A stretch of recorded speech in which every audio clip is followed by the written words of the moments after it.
When the Legends Die, Chapter 26.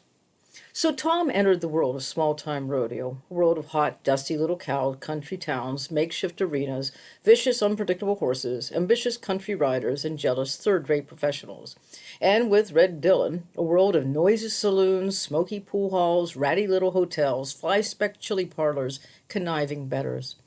They went all the way to Bernalillo for their first stop. It was a 4-day ride, but Red wanted to be sure they were out of range of anyone who might have been at Aztec.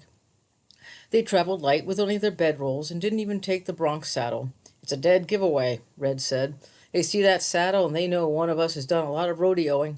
If the competition's fast and the horse especially bad, we can always borrow a bronc saddle. Sometimes," he added with a grin, "it's healthier not to wait around to get your own saddle after a ride." They rode to Bernalillo 2 days before the rodeo and went to the livery stable. Red, looking just like another trail-worn saddle bum, asked what all the excitement was about. The liveryman was eager to talk about the rodeo. Finally, Red said, "Hear that, Tom? The man says they're having a rodeo. Want to stay and have a go at it?" "You ride or rope?" the liveryman asked. "A stove-up puncher like me?" Red laughed. "No, siree, I'm an old man. I like my women wild, but my horse is gentle. But the boy here thinks he can ride. Maybe this is his chance to find out." The liveryman looked at Tom, with his ragged haircut, faded work shirt and Levi's, and his battered boots. Tom looked just like another Indian kid. The liveryman smiled. "They aren't running any juvenile events this year." Red grinned. Tom talks big, almost man-size, and he made a deal with the liveryman to put up their horses and let them spread their bedrolls in the hay. They stalled their horses, left their gear in the hayloft, then went out to size up the situation. They made the rounds of the saloons, pool halls, and cafes, and Red told the same story he had told in Aztec. By the next morning, the word had gotten round. The Indian kid thought he could ride, and as though that wasn't enough of a joke, the saddle bum seemed to think the boy could too, and apparently had a little money to back him. The trap practically laid itself. The night before the rodeo opened, Red summed it up and gave Tom his orders. "These wise guys have got it all figured, so we'll just play along with them. You're going to make a fair to middling ride in the first go-round. Then in the second go-round, you're going to foul out. Understand? We'll play them fair and square and give them what they expect. But in the finals, you're going to go to town and we'll give them the works. We'll take their shirts." He grinned. "Fair and square. Can't ask more than that, can they?" Tom followed orders. Red placed a scattering of small, cautious bets on the first go-round, and Tom made an awkward, amateurish ride. Red paid off his bets, got odds on the second go-round, but still kept his bets small. And Tom pulled leather, fouled out. Then Red played the drunken braggart. He still thought Tom could ride, thought he was the best damn rider of them all. And Tom just had bad luck up to down. Bet on the final go-round? Damn right he would. And when he got the odds he wanted, he made half a dozen big bets. So Tom made a spectacular final ride, clean and clear all the way, and Red collected his winnings. They got out of town before the bettors knew what hit them. It was, as Red said, as easy as falling out of bed dead drunk.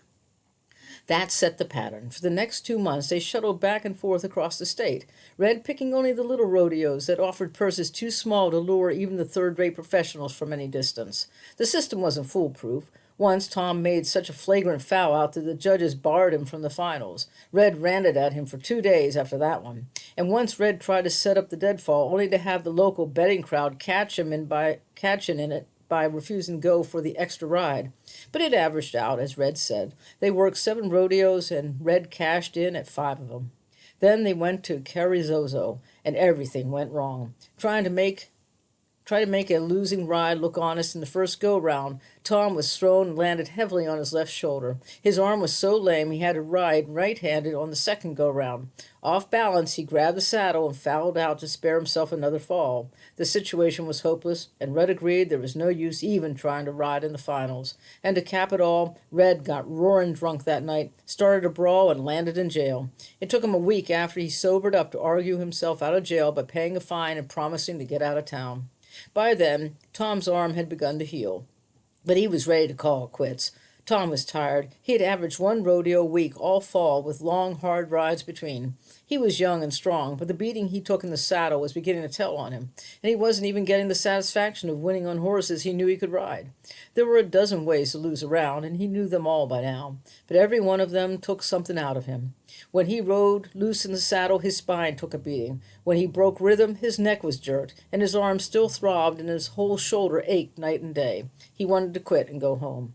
Red, however, had been rolled and robbed of better than $1,000 during the big drunk at Carrizozo. Red wasn't quitting. As a little jerkwater called Felice, Red growled, down the road a piece. They're putting on a show next week. Probably some of the riders at Carrizozo will be there, but that'll just help the setup. We're going to work, Felice, and I mean work it. Felice was a hard-bitten little alkali water town with equally hard-bitten betters. As Red had suspected, they had heard about what happened to Tom at Carrizozo, and, as he had said, that helped rather than hurt. Red began working toward a deadfall. Everything went according to plan for the first two go-rounds. With his lame arm, Tom couldn't be a power rider. He couldn't keep pressure on the reins, so he had to be a rhythm rider, giving the horse its head. It didn't take much faking to lose the number one ride, and he was glad to grab the saddle and foul out on the second go-round. Red's plans couldn't have worked out better. But before the finals, Red said, "We'll just saddle our horses and tie them in those cottonwoods back in the stands, just in case. There's a couple of loud-mouthed know-it-alls that may start trouble. You ride like I told you in the finals, and then I'll set up the extra. And when you've rode the extra horse into the ground, get ready to run. Things start popping like they may. You get the hell out of here and bring the horses to the main gate. I'll meet you there." So Tom made his final go-round ride and lost it as Red had ordered him to. Then Red put on his drunken braggart act, set up the extra ride, and got the bets he wanted. The horse the betters chose was big and mean, but Tom knew after the first few seconds that he could ride him even with a sore arm. There were horses in the bucking string that could have given him plenty of trouble, horses that kept shifting rhythm, but this one was a pattern bucker, full of fight and meanness, but predictable. Tom rode him clean for the first 10 seconds, then raked and rowed and loosened up with all his tricks. It wasn't the best ride he ever made, but it was good enough. He rode the horse to a standstill. But even as he dismounted, he heard the rumble of trouble at the chutes. He stepped out of his chaps and saw the fighting start. Two men jumped Red. Red knocked one of them down, then began to retreat toward the gate. Then the sideline crowd surged out into the arena toward the chutes. Tom ducked into the crowd. Nobody paid any attention to him, all intent on the fight.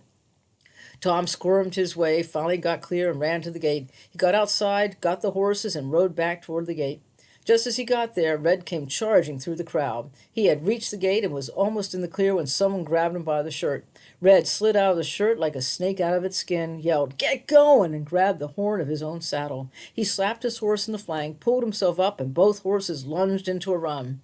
As they raced towards Felice's dusty Main Street, Tom saw Red trying to stuff wads of money deeper into his pockets. Several green bills fluttered free, and Red grabbed at them, then began to laugh. He slapped his horse with his rein ends, and they went out of town in a cloud of white dust. They rode almost a mile and came to a brushy gully. Red led the way into the brush. A few minutes later, half a dozen men went pounding past, spurring their horses. Red watched them go and grinned. They'll be halfway to Alamogordo before someone gets the bright idea that maybe we didn't go that way. Red had a big bruise under his left eye. His nose was skinned. The knuckles on both hands were bleeding. He lost his hat and was naked, and his naked torso was grotesquely white from his neck to his belt. But he set up the deadfall and won it.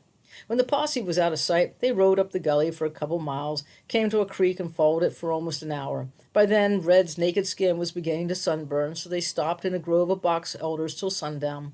Then they went on, heading west into the hills. Toward midnight, they came to a little ranch, where the woman, probably tired as well as careless, had left her washing on the line. Levi's, work shirt, and underdrawers flapping in the dying moonlight like dismembered ghosts. Red chose a shirt, put it on, then pinned a $5 bill to the clothesline. As they rode on, he said, with a laugh, "That woman will leave her washing out every night for the next 6 months, figuring some well-heeled saint did this for her and may come back." At dawn, they came to a sheep camp just as the Mexican herder was getting up. Red picked up the rifle the herder had carelessly left standing against a tree and ordered him to cook breakfast for them. When they had eaten, Red appropriated the herder's hat, and when the herder called him vile Spanish names, Red took the rifle to the second hilltop, emptied the magazine, and jammed the weapon muzzle down into the sod. They worked north, keeping to the hills, eating at sheep camps and little ranches until the money in Red's pocket and the thirst in his throat got the better of him. "To hell with this," he said, and they rode to Sirocco. Red found a saloon and a poker game, and Tom waited out his spree in a shabby little hotel room. And at last, haggard with a hangover and his pockets almost empty, Red said, "Let's go home."